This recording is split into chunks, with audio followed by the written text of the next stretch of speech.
ઇતિહાસની અંદર બનેલી આ 3-4 ઘટનાઓ પૈકીને આ એક ઘટના છે કે ઇતિહાસમાં આજ સુધીમાં 3 કે 4 મેક્ઝિમમ ઘટનાઓ બની છે. દાન કોને કહેવાય? એમાં પાટીદાર સમાજની આ વાત છે, પટેલ સમાજની આ વાત છે.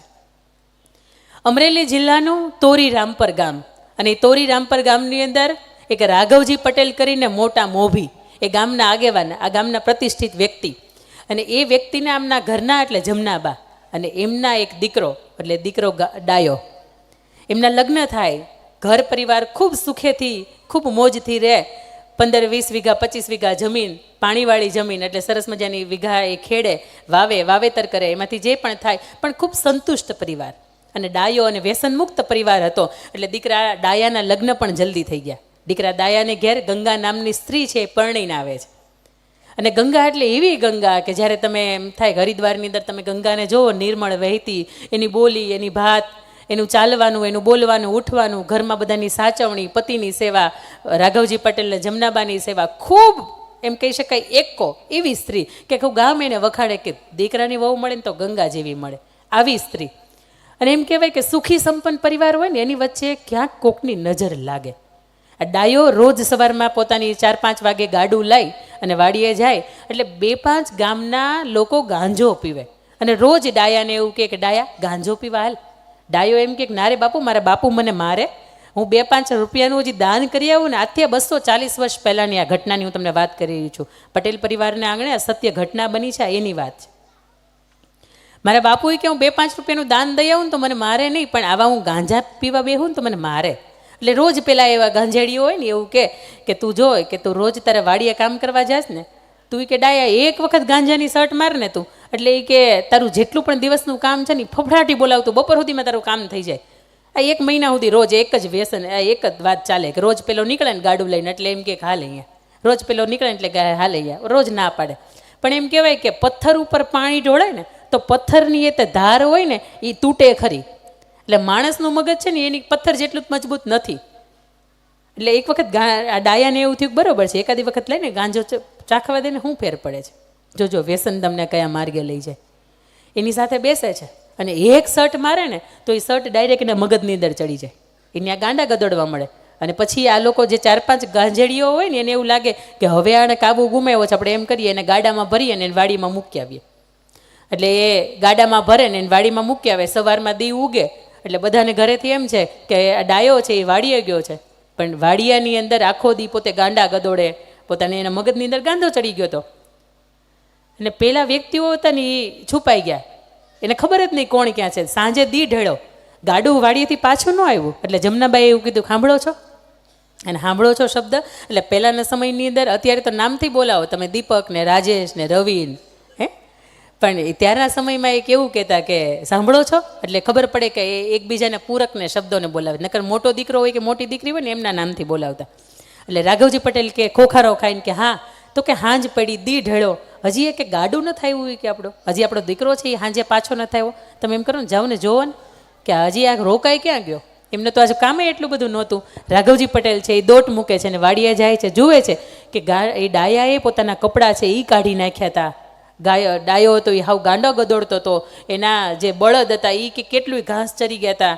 અને હાવ આમ તમે જોઈ શકો કે આવો દીકરો, આવો સંસ્કારી, આવો પરિવાર, અને આજે કેમ આને આવું થઈ ગયું. એટલે પોતે 17 વળની જે પાઘડી માથે ચડાવી હતી એની પહેલી વખત એ આખી એના વળ છે એ ખોલે છે, અને એ 17 વળની જે પાઘડી હતી એનાથી એનું શરીર વીંટે છે, એને ગાડામાં બેહાડીને ઘરે લઈ આવે છે, એને હાચવે છે, એના દવાઓ કરે છે, એના દોરા ધાગા કરે, કેટલી માનતાઓ કરે કે મારા દીકરાને અચાનક શું થઈ ગયું.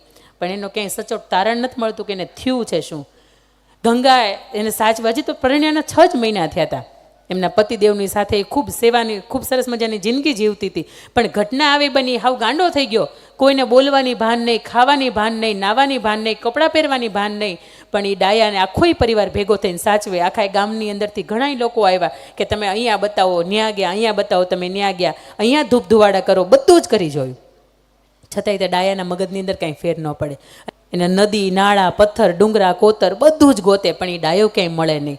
એટલે ગામના લોકોએ એવું કીધું કે હજી દીકરી નાની છે, એમના પપ્પાને ત્યાં એને મોકલી દો. ગંગાને એમના પિયર એમને મોકલી દે છે. અને આ ડાયાને ગોતવા માટે ખૂબ મહેનત કરી પણ ક્યાંય ડાયો મળતો નથી. આ બાજુનું ધારગણી ગામનું ધીંગીધરાનું શેલ નદીના કાંઠે આવેલું ધારગણી નામનું ગામ, અને ગામને આંગણે એક પનિહારી પાણી ભરીને આવે. અને ગંગાના વેવાળ છે ને એ ગામના આગેવાન ભવાન પટેલની સાથે કર્યા. અને ભવાન પટેલ આધેડ ઉંમરના હોય, એમના પત્નીને સર્પદંશ થયો હોય, એમનું મૃત્યુ થયું હોય ને 2 વર્ષનો નાનકડો દીકરો હોય, અને પરિવારમાં આગળ પાછળ હોય નહીં. એટલે કોઈએ કહ્યું કે ગામ સારું છે અને એમના ગામના ધણી છે એ સારા છે. આ ભવાન પટેલ એટલે એક મોટું માથું છે. જો તમે ત્યાં તમારી દીકરીને આપો તો આ દીકરી છે ને ક્યારેય દુઃખી ન થાય. એટલે ગંગાના સગપણ છે ત્યાં કરવામાં આવે. ગંગા આમલીયારે એક પાણી ભરવા માટે જાય અને ખળખળ વહેતું પાણી અંદર પોતાને ગાગર ભરતી હોય. એટલે ત્યાં કંઈક વ્યક્તિ આવે કે જેના વાળ લાંબા લાંબા થઈ ગયા હોય, દાઢી મૂછ હોય એની મોટી મોટી થઈ ગઈ હોય, અને મેલો ઘેલો એક ભિખારી જેવો વ્યક્તિ આવે અને ત્યાં જઈને બેનને એવું કહે કે પાણી પીવડાવશો. ગંગાની ને વ્યક્તિની નજર આમને સામને મળે અને એવું કહે કે હાલ્યો પાણી આપું. એને પાણી પાય, પણ ક્યાંક એને મનની અંદર ક્યાંક લાગે ક્યાંક કોણ હશે, આ કેમ અવાજ જાણીતો લાગે છે. પણ ગંગા વિચાર્યા કરે અને હજી તો એ પાણી પાઈને હાલતી થતી હોય એટલે એવું કહે છે કે થોડુંક જમાડશો. એટલે પેલી ગંગા છે એ પેલા વ્યક્તિને એવું કહે છે કે કંઈ વાંધો નહીં, આવો ને આંગણે, હમણાં મારે હાંજ પડે, મારે ધણી આવશે ગાડા લઈને, હું તમને જમાડું, વાંધો નથી. એ ગામને આંગણેથી પોતાના ઘરને આંગણે લઈ આવે છે અને ત્યાં બેસાડે છે. તો વિચારે છે કે હજી 4-5 વાગ્યાનો સમય છે, ખીચડી રાંધવાને હજી વાર છે, તો શું કરવું જોઈએ? તો કે હું એમ કરું કે ત્યાં સમયમાં આજથી 250 વર્ષ પહેલાં દાદાઓ સાક્ષી હશે કે કોઈ પણ મહેમાન આપણે આંગણે આવ્યા હોય ને એટલે એને દહીંનો કટોરો તાહણી ભરે અને એની અંદર સાકરનો ભૂકો નાખે અને એ એને પીરસવામાં આવતું કે કોઈ પણ ટાણે મહેમાન આવ્યા હોય ને તો એ ધરાય રહે થોડીક વાર માટે, હજી ભોજનની વાર હોય ત્યારે. એટલે એને તાહણી ભરીને દહીં આપે છે અને એની અંદર સાકરનો ભૂકો આપે છે અને પેલા માણસનું તૃપ્ત થાય છે, એને જઠરાગ્નિની શાંતિ મળે છે એટલે એ માણસ સૂઈ જાય છે. સાંજે રાઘવજી અને સાંજે ભવાન પટેલ ઘરે આવે એટલે ગંગા વાત કરે કે આપણે ત્યાં મને એક માણસ પાણી માગતો હતો અને એને ભૂખ લાગી હતી એટલે ઘરે લઈ આવ્યો છું, ઘરે હું લાવી છું, હવે એને તમે મેં ત્યાં બેસાડ્યા છે, એ સૂઈ ગયા છે, એટલે હવે તમે એમ કરજો કે તમે ત્યાં બહાર ખાટલો ઢાળજો કે મહેમાન વયા ન જાય. આખી રાત ગંગા છે એ વિચાર્યા કરે છે કે કોણ છે, અવાજ કેમ જાણીતો લાગે, ચહેરો કેમ જાણીતો લાગે છે, અને ક્યાંક એને ઝબકે છે મનની અંદર કે આ મારું આગલું ઘર તો નથી ને, અમારો ધણી તો નથી ને.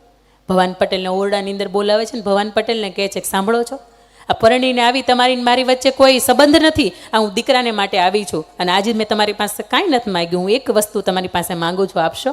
અને ભવાન પટેલ એમ કહે છે કે હા ગંગા માગે ને, તારો હક છે. એટલે ત્યારે ગંગા એવું કહે છે કે આપણે આંગણે જે મહેમાન આવ્યા છે ને, મને એવું લાગે છે ક્યાંક મારું આગલું ઘર છે, ક્યાંક મને એવું લાગે છે કે હજી મારી એની સાથે વર્ષો જૂનો સંબંધ છે, નાતો છે. તમે જાઓ ને જઈને પૂછો ને કે એનું નામ શું છે, એનું ગામ શું છે, એનું કુળ શું છે, એમના સંતાનો કે એમની પત્ની કંઈ છે કે નહીં. જો એમને યાદ આવે તો ઠીક છે, નકર મને એવું લાગે છે એટલે હું તમને પૂછું છું. એટલે ભવાન પટેલ છે એ આંગણામાં ફળિયામાં જાય છે, સવારમાં વહેલી પરોઢ 4-5 વાગે છે અને ત્યારે એ માણસ જય શ્રી કૃષ્ણ કરતો કરતો આળસ મરડતો ઉઠે છે. અને એમ કહેવાય કે વર્ષો જૂનો કોઈ નશો કે ગાંજો ચડી ગયો હોય ને તો એનું ઉતારવાનું સાધન એટલે દહીંની અંદર તમે સાકરનું મિશ્રણ કરીને પાવ ને એટલે માણસને વર્ષો જૂનો ગાંજો જે મગજની અંદર ચડી ગયો હોય ને ઉતરી જાય. પણ બનવા કાળે બન્યું કે આપ્યું એને અને એનાથી એનો ગાંજો છે એ ઉતરી ગયો. સવારમાં ઉઠ્યો એટલે આળસ મળ્યો તો ઊભો થયો અને ભવાન પટેલને પૂછે છે કે હું ક્યાં છું, હું કોણ છું? ભવાન પટેલ પૂછે છે મહેમાન તમારું નામ શું? તો કે ડાયો. તો કે તમારું ગામ કયું? તો કે તોરીરામ પર. તો કે તમારા બાપુનું નામ? તો કે રાઘવજી પટેલ.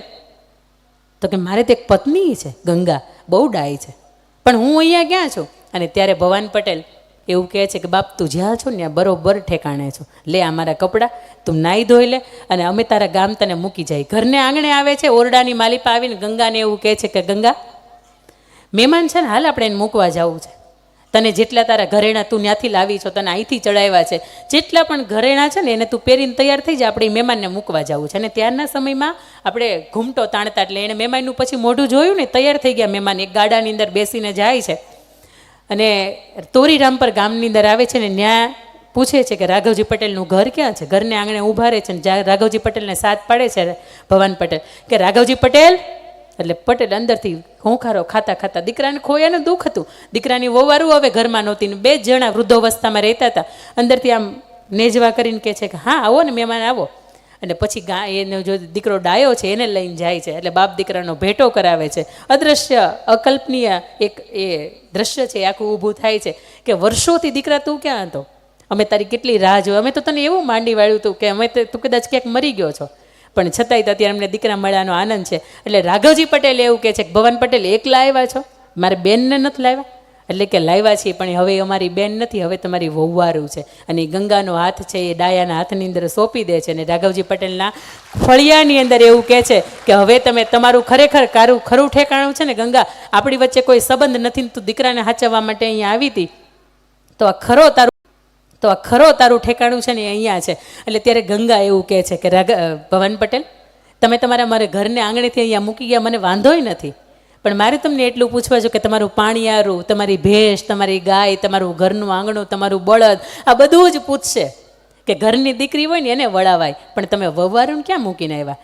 તો કે ત્યારે ભવાન પટેલ એવું કહે છે કે કંઈ વાંધો નહીં, વર્ષો પછી જ્યારે હું અહીંથી નીકળીશ ને તમારા દીકરાઓ જ્યારે અહીંયા સરસ મજાના રમતા હશે ખેતર ત્યારે મને અંદરથી રાજીપો થશે કે મેં બાપ મારી જાતને છેતરી નથી. અને જ્યારે ભવાન પટેલ એમને મૂકીને ધારગણી ગામના ગાડેથી પાછા આવતા હોય ત્યારે એમ કહેવાય કે સાંજનું ટાણું હતું અને ત્યાં પણ લક્ષ્મીનારાયણ દેવને મંદિર ઉપરની જે ધજા છે એ ફડક ફડક ફરક ફરક કરતી એને સલામો ભરતી હતી કે પાટીદાર સમાજને ઉજળું કરતું તે ખૂબ મજાનું કામ કર્યું છે. અને મારે એ વાત કરવી છે કે ભવાન પટેલના 2 વર્ષના દીકરા હતા નરસિંહભાઈ. ભવાન પટેલ મોટા થયા એટલે દીકરો એની જાતે મોટો થયો.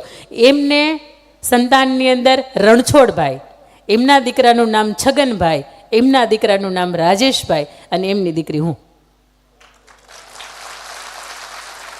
એટલે ખાનદાનીની ખુમારી વેચાતી ન મળે, એને તમે કિલો 2 કિલોમાં તમે ન લઈ શકો. આ સંસ્કાર આપણા લોહીની અંદર હોય. આ સમાજ જેની વચ્ચે જ્યારે આવી 2-4 ઘટનાઓ આપણે પાટીદાર સમાજના નામે હોય અને તમે એ કુળની અંદરથી આવતા હોય ત્યારે ગર્વ થાય કે લોકોએ એની પત્નીના દાને આપી દીધા હતા. સાહેબ, તો આપણને તો ભગવાને 1 લાખ 2 લાખ 5 લાખ કે કરોડની સંપત્તિ આપી છે. આવા સમાજ હિતના અને ધર્મ હિતના કામ થતા હોય ને ત્યારે એક પણ જાતની પાછી પાની કર્યા વગરના આપી દેજો. કારણ કે આપવામાં જે મજા છે ને એ ભેગું કરવામાં મજા નથી ને એવું આપણને પાટીદાર સમાજના મોભી એટલે સરદાર